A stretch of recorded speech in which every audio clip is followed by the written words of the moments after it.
Today, President Obama goes where no president has gone before. He is hiking into the Alaskan wilderness to prove climate change is real. NBC's Tracy Potts has more on the president's three-day journey. Good morning, Tracy.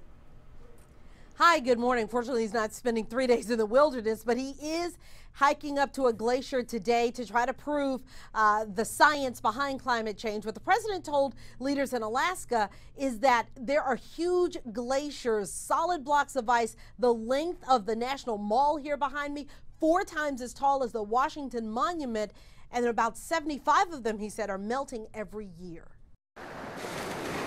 Scientists say melting ice will leave this Alaskan island completely underwater in a decade. Today, adventurer Bear Grylls will lead President Obama on a trek through Alaska's wilderness. They're hiking to a glacier, taking a boat tour to see climate change firsthand. Climate change is no longer some far-off problem.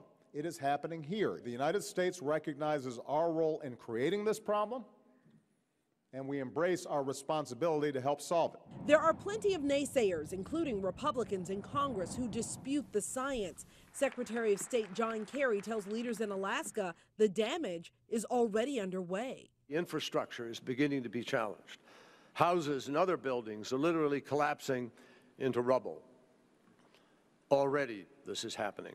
He'll be front and center at a United Nations conference in Paris in December, aimed at reaching a global agreement on climate change. For the U.S., that means capping emissions to keep the climate from warming and melting. Now, oil, that's another big issue, and it could certainly come up while the president's right there in Alaska. Of course, he's been pushing a clean energy program, but up in Alaska, oil is a big part of the economy, and people there have been pushing for more drilling. And so how does he plan to kind of reconcile the situation, if anything? Well, it's a good question.